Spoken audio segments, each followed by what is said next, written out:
ساری مسجد عبادت گاہیں ہیں کہ نہیں؟ بولے ساری مسجد عبادت گاہیں ہیں بے شک۔ بتائیے کیا تم نے کعبے کے علاوہ کسی عبادت گاہ پہ غلاف دیکھا؟ بولے بات سمجھ میں آئے تبھی بولیں، اور سمجھ میں آئے تو یہ من بلکہ کھوپڑی نہ ہلائے، تولے بھر کی زبان ہلائے۔ کعبے کے سوا کہیں غلاف دیکھا؟ زور سے نہیں دیکھا۔ کتابیں کتنی ہیں دنیا میں؟ اللہ کی جانب سے جو بڑی کتابیں آئیں وہ تو 4 ہیں، باقی اگر کتابوں کا جائزہ لیا جائے تو اربوں خربوں کتابیں ہیں۔ مجھے بتا کہ اب قرآن کے علاوہ کسی کتاب پہ کپڑا دیکھا؟ زور سے اور زور سے۔ یہ پیچھے والے کیا کچھ کھا کے نہیں آئے جو بول نہیں پا رہے؟ بے شک۔ اگر بول سکتے تو بولیں، قرآن کے سوا کسی کتاب پہ کپڑا نہیں ہے؟ نہیں دیکھا نا؟ نہیں دیکھا نا؟ عورتیں بہت ہیں لیکن اسلام کی شہزادی کے سوا کسی کو نقاب میں دیکھا؟ بولیں کیوں نہیں دیکھا؟ سنیے، عبادت گاہیں بہت، لیکن ساری عبادت گاہوں میں سب سے افضل کعبہ ہے۔ اس لیے غلاف ڈال دیا گیا تاکہ دنیا اس کعبے کو عام عبادت گاہ نہ سمجھ لے، بے شک اس لیے غلاف ڈالا گیا۔ آگے بڑھیے، کتابیں بے شمار ہیں لیکن صرف قرآن پہ غلاف اس لیے چڑھایا گیا کہ اگر ہزاروں کتابیں رکھی ہوں تو ٹائٹل پڑھنے کی ضرورت نہ پڑے، نام کی ضرورت نہ پڑے، غلاف دیکھ کے پتہ لگا لے یہ کتاب دنیا کی سب سے عظیم ہے۔ اس لیے قرآن پر غلاف چڑھایا گیا، قرآن پر جزدان چڑھایا گیا۔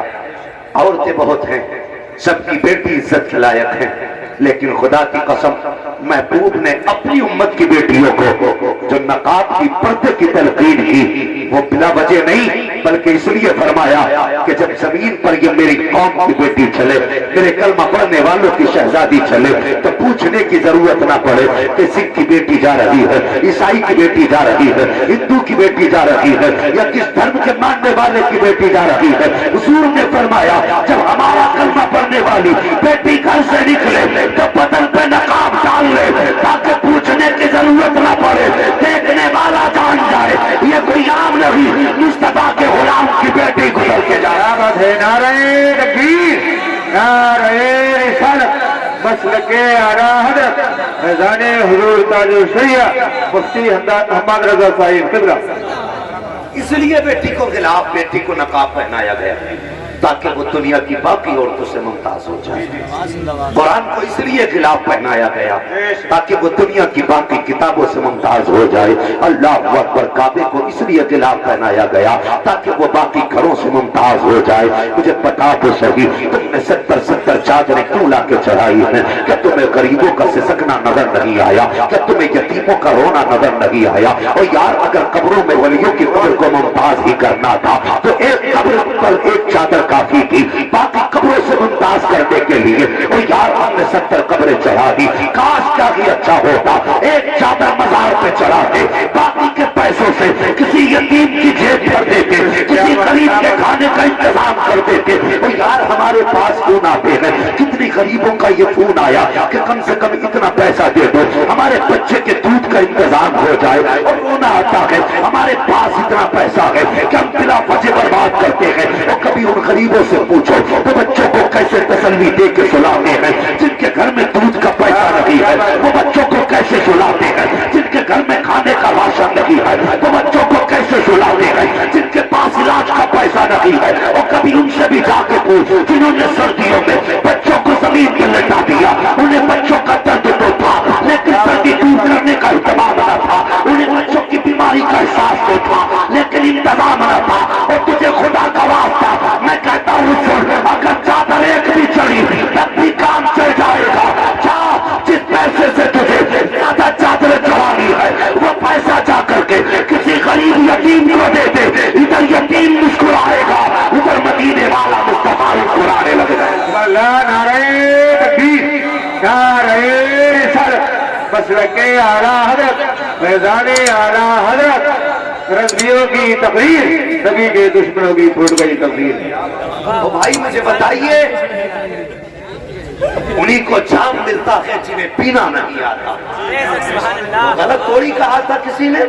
نظام میکدہ کچھ اس طرح بگڑا ہے ایسا کی انہی کو جام ملتا ہے جنہیں پینا نہیں آتا. ہماری قوم کا یہ المیہ نہیں کہ انہی کو کھلایا جاتا جن کے پیٹ میں گنجائش نہیں، اور انہی کو کپڑے دیے جاتے ہیں جن کے پاس ایک ایک مہینے تک کپڑوں کا نمبر نہیں آتا، اور کبھی انہیں بھی دے دیا کر. خدا کی قسم جس کے پاس 3 جوڑی ہیں پیبند لگا کے پہن رہا ہے.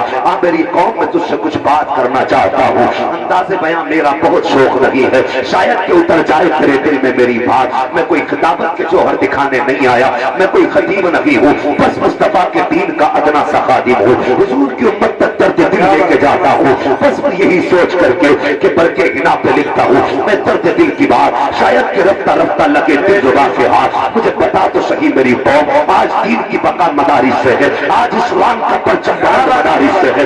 آج دنیا مدارس کے پیچھے پڑی ہے. کوئی کہتا مدرسہ بند کر دو، کوئی کہتا قرآن کے آیتیں نکال دو، کوئی کہتا قرآن پہ پین لگاؤ. مجھے بتا تو صحیح ہر قوم قرآن کے پیچھے ہے، اور قرآن کہاں پڑھایا جاتا ہے؟ قرآن مصطفیٰ کے گھر میں پڑھایا جاتا ہے. جاؤ جا کر کے کبھی مدرسوں کے جائزے لیا کرو. اور یار 6 مہینے ہو گئے قرآن پڑھانے والوں کی تنخواہ نہیں ملی ہے. 1 سال ہو گیا ہے قرآن پڑھانے والوں کے گھر کے اندر راشن کا انتظام نہیں ہے. آج تجھے بتاؤں جنت کیسے ملتی ہے. اگر چاہتا ہے باپ جنت میں جائے تو جس پیسے سے ٹوٹے مسجد میں جا کے قرآن کی پیٹی رکھی ہے وہ پیٹی نہ خریدتا، وہ 500-600 روپے لے کے جاتا، مدرسے کے محتمم کے پاس جاتا، صدر مدرس کے پاس جاتا، جا کر کے کہتا حضرت ان قرآن پڑھنے والوں میں کوئی غریب ہو تو بتائیے، کسی کے پاس گرم کپڑا نہ ہو تو بتائیے، کسی کا بستر پھٹا ہو تو بتائیے، کسی کے پاس لحاظ نہ ہو تو بتائیے. اس کا انتظام میں باپ کئی سال ثواب کے لیے کروں گا. اور خدا کی قسم تیرے 500 روپے کا لحاظ جب قرآن پڑھنے والے کے بدن پہ آتا تو کیا جانتا ہے؟ تو رات کو ٹھنڈی سانس لے کے سو جاتا. ادھر کرمائی قرآن والے کو آتی، ادھر سوال خدا تیرے باپ کی قبروں میں جاری کر دے. نعرہ تکبیر، نعرہ رسالت، مسلک اعلی حضرت فیضان قرآن، محفل ایصال ثواب، نبی کے دشمنوں کی ڈوب گئی برابر. تو مجھے بتا کیا میں نے غلط کہا؟ انہی کو جام ملتا ہے جنہیں پینا نہیں آتا. اور کبھی ضرورت مندوں کی ضرورت سمجھا کرو. جہاں حق ہے وہ کہا تھا کہ حق بحق تاب رسا، جو مستحق ہے اسے حق پہنچنا چاہیے. عمل کیجئے ان باتوں پہ. یہ کوئی میں تم سے نعرے لگوانے نہیں آیا، ورنہ میں اس چیز کا باہر رہتا ہوں کوئی کھڑے ہو کے نعرہ لگائے اور میرے نام کے جھنڈے بلند ہو. اور یار کبھی میرا نام نہ لیا کرو نعروں میں، اس لیے کہ نوکروں کے کبھی نعرے نہیں لگتے. جب بھی نعرے لگتے آقاؤں کے نعرے لگا کرتے. نعرہ لگے صرف حضور کا نعرہ لگے، ہمارا نام نہ لو. ہم تو ان کی ٹھوکروں پہ پلے ہیں. خدا کی قسم یہ ان کی نالین کی تلوے سے لگنے والی خاک کی برکتیں ہیں کہ اللہ نے ہمیں دنیا میں چمکا دیا ہے.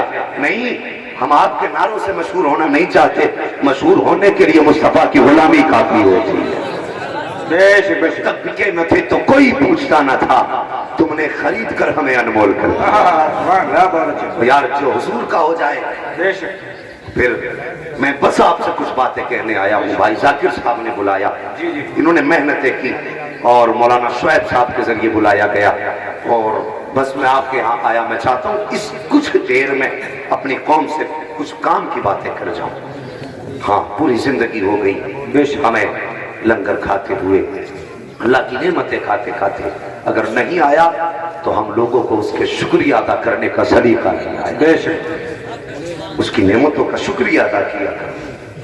ہاں آج ایک باپ کے ایصال ثواب کے لیے محفل سجی ہے. جوان بیٹھے ہوئے ہیں، بچے بھی بیٹھے ہوئے ہیں، کچھ سفید داڑھی والے بھی بیٹھے ہوئے ہیں. خدا کی قسم یہ رشتہ بڑا انمول ہے. یہ بڑا انمول رشتہ ہے. اس رشتے کی کوئی قیمت نہیں. اکثر جو لوگ یہ سمجھتے ہیں نا کہ مجھ سے صرف ماں پیار کرتی ہے، باپ پیار نہیں کرتا، وہ غلط سوچتے ہیں. اگر اس رشتے میں پیار نہ ہوتا تو کبھی حضرت آدم اولاد کے اپنے بیٹوں کے لیے آنسو نہ بہاتے. اگر اس رشتے میں پیار نہ ہوتا تو حضرت یعقوب حضرت یوسف کے لیے رو رو کے اپنی آنکھوں کی بینائی نہ کھولتے. اس رشتے میں اگر سچائی نہ ہوتی تو میرے حضور اپنے بیٹے کو یاد کر کے آنسو نہ بہاتے. پوچھو نہیں علماء سے آج اس رشتے کی ہمیں قدر نہیں. بڑی آسانی سے کہہ دیتے میرے باپ کو مجھ سے پیار نہیں. سن جوان، پیار باپ کو بھی بہت ہے. تو کیسے فیصلہ کر دیتا کہ میرے باپ کو پیار نہیں ماں کو پیار ہے؟ ایسی کی طرح دکھ دیکھ کے ماں ایک دم رو دیتی ہے، باپ روتا نہیں. یہی تو وجہ ہے نا جس سے ہمیں لگتا ہے باپ کو پیار نہیں. سن، پیار باپ بھی کم نہیں کرتا ہے.